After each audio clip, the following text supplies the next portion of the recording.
మానవ శరీరంలోని విషాలను బయటకు పంపించి మానవ శరీరం ఎల్లవేళలా ఆరోగ్యంగా ఉంచడంలో మెంతులు చాలా బాగా ఉపయోగపడతాయి. బీపీ, షుగర్, అధిక బరువు లాంటి అనారోగ్య సమస్యలకే కాక తాగుడికి బానిసైన వారి ఆరోగ్యాన్ని కాపాడి వారిని ఆ అలవాటు నుండి దూరం చేయడంలోనూ మెంతులు ఉపయోగపడతాయి. మద్యాన్ని ఎక్కువగా సేవించడం వల్ల సదరు వ్యక్తి కాలేయం పూర్తి స్థాయిలో చెడిపోతుంది. ఆల్కహాల్ కారణంగా రక్తనాళాలు దెబ్బతింటాయి. శ్వాస వ్యవస్థ కూడా సరిగ్గా పనిచేయదు. దీనికి తోడు కడుపులో మంట, పేగుల్లో మంట వస్తుంది. దీనికి కిడ్నీ, మూత్రపిండాల సమస్య కూడా తోడవుతుంది. తాగుడికి బానిసైన వారిని మెంతులతో ఎలా రక్షించవచ్చో తెలుసుకుందాం. తాగుడు అలవాటు ఉన్నవారికి 2 చెంచాల మెంతి గింజలను సుమారు 4 గంటలు నీటిలో నానబెట్టి వాటిని అదే నీటితో ఉడకబెట్టి వడగట్టి తేనెతో కలిపి తినేలా చెయ్యాలి. దీని కారణంగా దెబ్బతిన్న కాలేయాన్ని కాపాడుకోవచ్చు. దానికి తోడు ఈ మిశ్రమాన్ని క్రమం తప్పకుండా తీసుకోవడం వల్ల మెంతుల్లో ఉండే చేదు, జిగురుతత్వాలు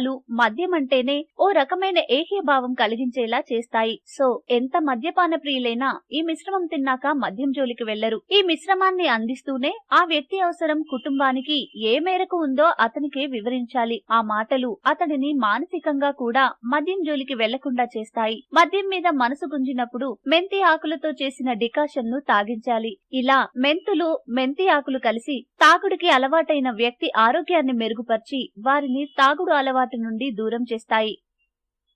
ఈ వీడియో మీకు నచ్చితే లైక్ చేయండి, అందరికీ షేర్ చేయండి, కానీ సబ్స్క్రైబ్ చేయడం మాత్రం మర్చిపోకండి.